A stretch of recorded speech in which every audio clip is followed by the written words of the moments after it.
আসসালামু আলাইকুম সুপ্রিয় ভিউয়ার্স, আমরা বর্তমানে দাঁড়িয়ে আছি সাইমন শিল্পগোষ্ঠী আয়োজিত জুলাই জাগরণ ফেস্টে।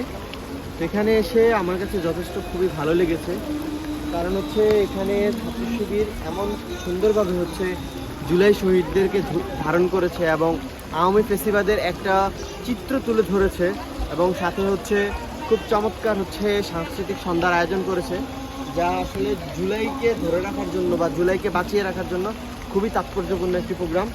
আমি যেখানে দাঁড়িয়ে আছি সেটা হচ্ছে বর্তমানে এটা হচ্ছে বাংলাদেশের একটা মানচিত্র ওভারঅল, এবং বাংলাদেশের মানচিত্রে কারা কোন জেলাতে কোন শহীদ ভাইরা শহীদ হয়েছেন সেই শহীদদেরকে হচ্ছে এখানে খুব সুন্দর করে ফুটিয়ে তোলা হয়েছে।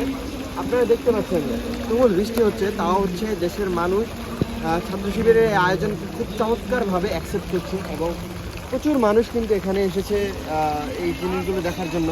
আসলে আওয়ামী ফেসিবাদ এমন একটা ভয়ঙ্কর আমাদেরকে একটা রূপরেখা দিয়ে গেছে, বা আমাদেরকে এত মানে বাজেভাবে শোষণ করেছে, যে শোষণের যারা হচ্ছে শোষিত হয়েছে এবং বাংলাদেশের প্রত্যেকটা মানুষ এই দ্বারা শোষিত হয়েছে, সেই মানুষগুলোই কিন্তু হচ্ছে জুলাইয়ের মাধ্যমে একটা মুক্তি পেয়েছিল।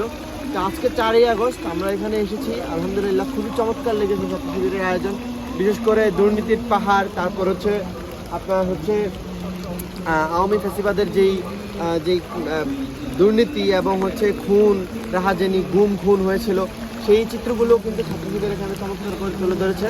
তো আমরা বাংলাদেশে চাই যেন হচ্ছে ছাত্র শিবির এরকম আয়োজনগুলো সবসময় করুক, এবং ছাত্র শিবিরের পাশাপাশি অন্য ছাত্র সংগঠনগুলোও যেন এমন আয়োজন করে, এবং এই আয়োজনের মাধ্যমে আমরা জুলাইকে বাঁচিয়ে রাখতে চাই।